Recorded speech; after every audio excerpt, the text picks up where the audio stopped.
Third time's the charm. Every time I've tried to record this video, it's my audio engine has crashed. Uh, let me get to the point. A lot of people ask how I'm able to create what is essentially high fidelity 16 and 18-bit. I'm sorry, 16 and 8-bit music. Um, I'm just gonna show you free ways to do that. Which are just the ways I do it for game jams. Things like the low res jam and the 8-bit, 4-bit, 1-bit jam, things like that, which are jams that I've done music for many developers. But people ask about the music I do for Hutch a lot. Um, this is it. Usually when Hutch says "Make me music, music boy," I bring up one of these four, if not all of these four pieces of music making technology. We're going to go through each one of them. We're going to start with the one that I use primarily just because of the simplicity, and it's Relica. I've used Relica for a long time. Uh, well, since I became aware of it recently, but as you can see, I have it layered 3 times. These two top and bottom layers are almost basically the same thing. There's just tiny little small differences. We'll get into that maybe towards the end of this video if I have time. But yeah, so this right here, this what we have is just, with the, I forgot, this is the one with the really high attack. This, I use this to work as like a sort of pad. And then on the bottom of this stack, we have, I'm not even kidding, virtually the same thing, but more of a, I call it a mallet type of sound, but it's just a pluck. And as you can see, it's arpeggiated.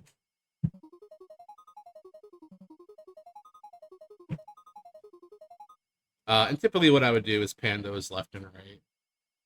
I'm not going to go super into the mixing side of this, but here in the middle is the juicy. Oop, that's the, this is, oh, I guess for context, also I use PSX Reverb, which is a 16-bit reverb emulation. It's a really hard thing to explain, but basically it creates reverb style. It creates a reverb that's just in the limitations of what something like the PlayStation 1 or specifically the PSX, which was like the DVD DVR console, would have been. So that was a bad chord.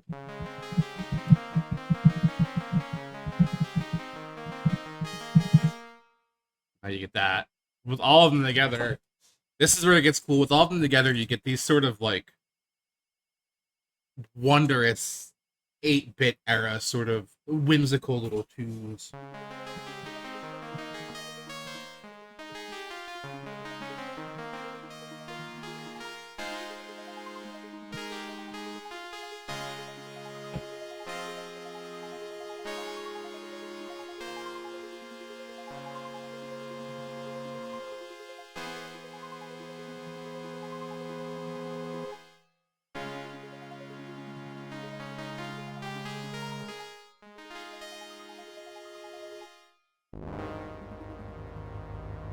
You get really strong, really tight and strong bass end there.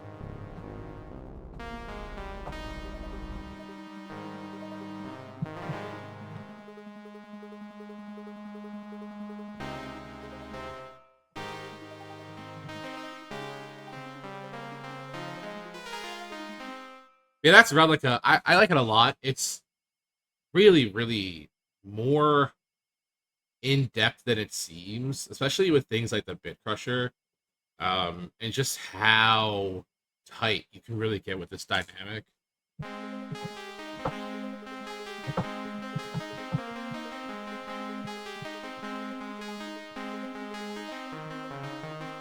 It's nice. The vibrato is an interesting feature as well. Because you can get weird with it, and if you guys know me, you know that I really like getting weird with stuff. So you can get like,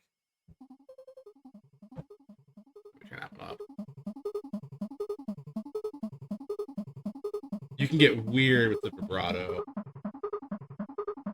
Maybe not on the let's not do it on the let's shut up.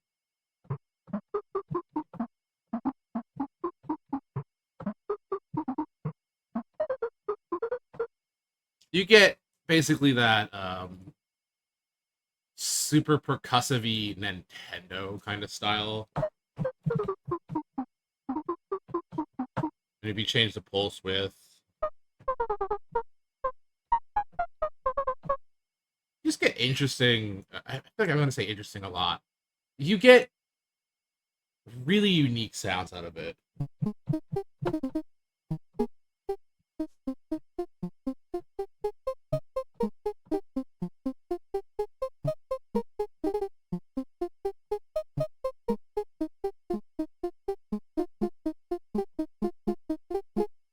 Yeah, that's Relica. I usually stack it 3 ways like that.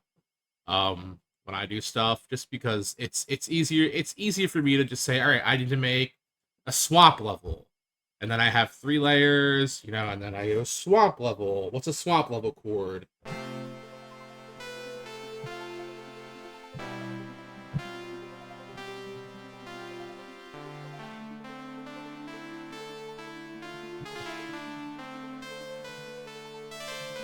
I don't know, stuff like that, but you know what I mean. It's this sort of sense of like composing 3 layers of a track, hitting record, going in, and then getting a 1 minute loop for a developer, and then sort of just saying, like, what am I going to do to make this better? What am I going to do with each layer to make a full song? So that's that. A lot of people know this next one. It's just called Game Boy. BOI. I love Game Boy.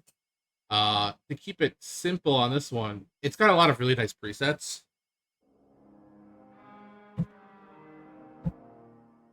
Make sure that sounds good. Kind of low, right? There we go. That should be fine. I mean, it's a little loud, but yeah. So really, really, really nice sounding things.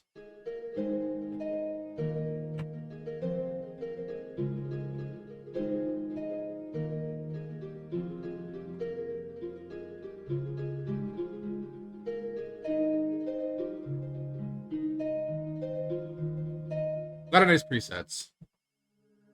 Really cool things to choose from. But what makes this nice?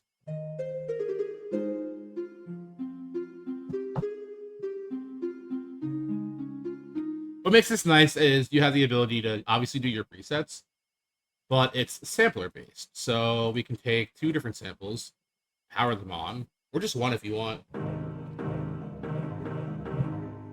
You know?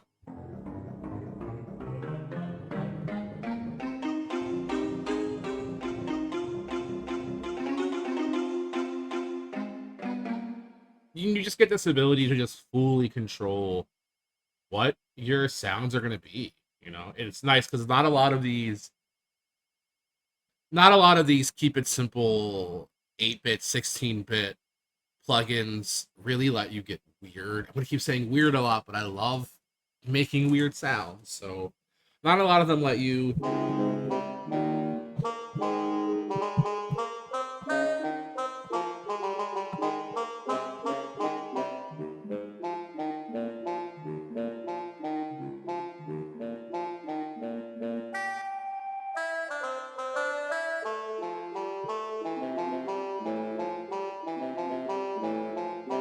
Not a lot of them let you experiment, which is what matters to me.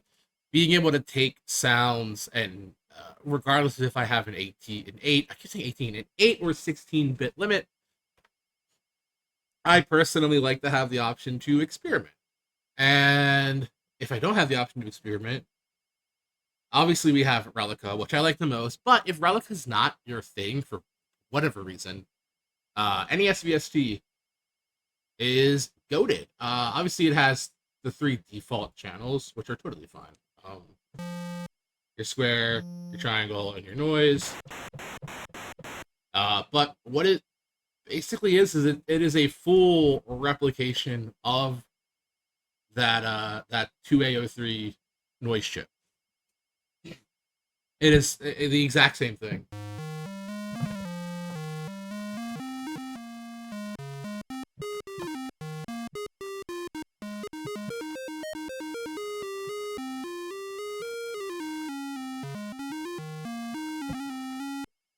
Yeah, so you get absurd amounts of control, like the LFO steps, if you really want to get in on that. Uh, I'm so bad at controlling all of this. There we go. Just absolute utter control. Massively utter control.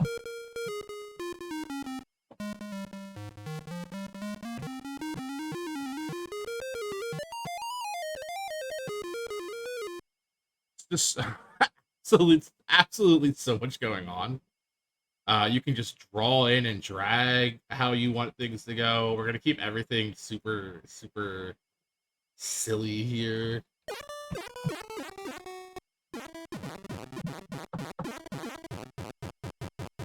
Get sound effects out of it. You know, I don't want to.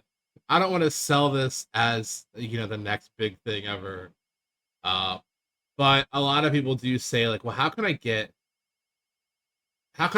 like what is true to that era, and it's this. It will always be this. There will never be another plugin that quite does it as good as this, because this is literally doing what that sound card was doing.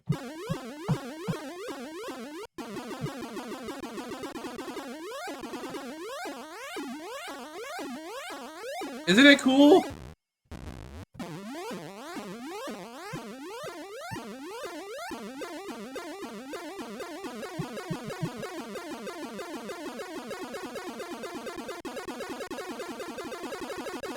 Yeah, I mean, there's not much to it.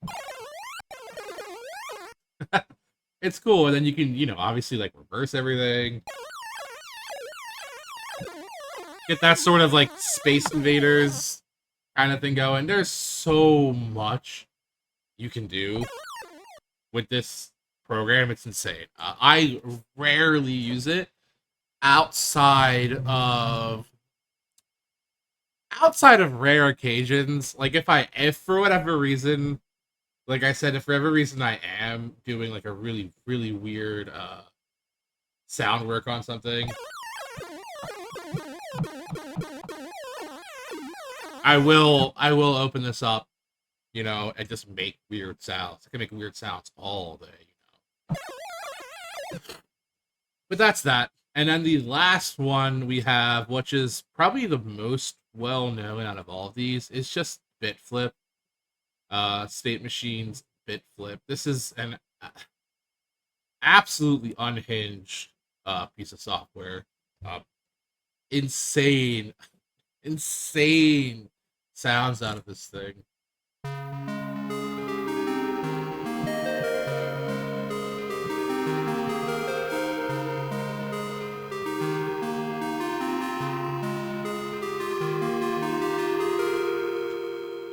And it is a lot more customizable than people give it credit for. Straight down to having all of these effect channels that I don't really touch. When it comes to Bitflip, I kind of do will just go. I kind of do will just go for a preset.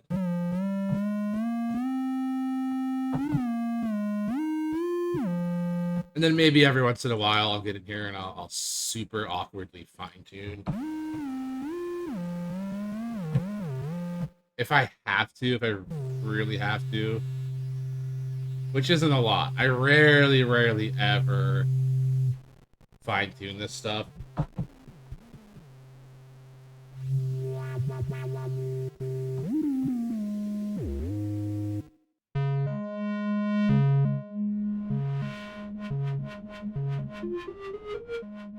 Because it's so well designed on its own.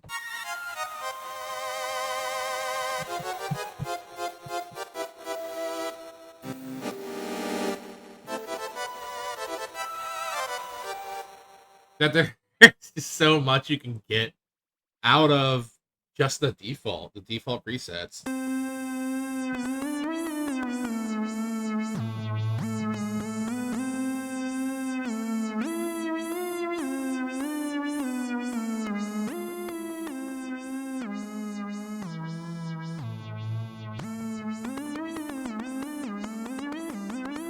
So much going on with these. I think there's 40. Yep. Just a lot. And there's this cool little thing where you can control like what's going, how much of one. So, oh, that's the other thing. It's another thing like Game Boy. It's 2 sample channels, and just like that, you can control the mixes, which is really cool. And then in doing so, you get these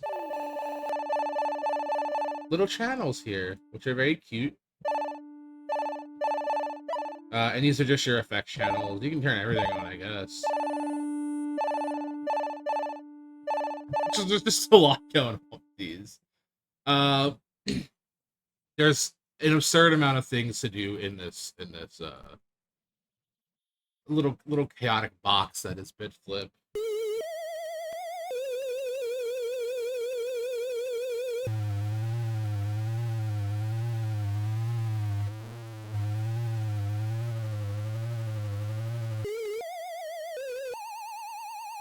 There's just, oh, that's a noise, right?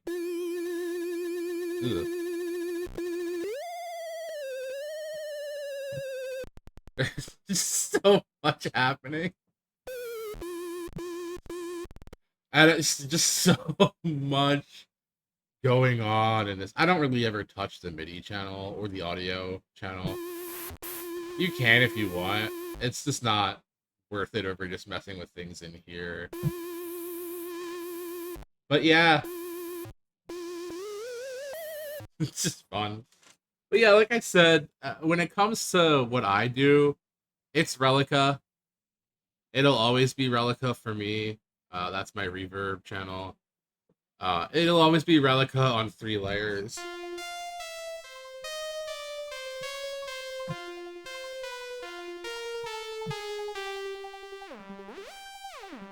But yeah, that's typically what I'll go for. You know, there's never the biggest need to get super fancy like I do with a lot of my sample music stuff, but there's also always room for just experimenting with raw oscillation like this, where I'm able to go in and fine tune the pulse width and the exact vibrato and things like the envelope and dynamics to a way that I think gets me to where I want to go with what I'm proposing.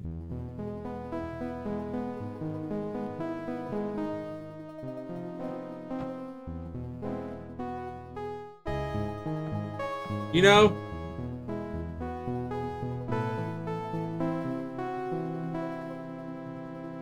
And that's all that matters.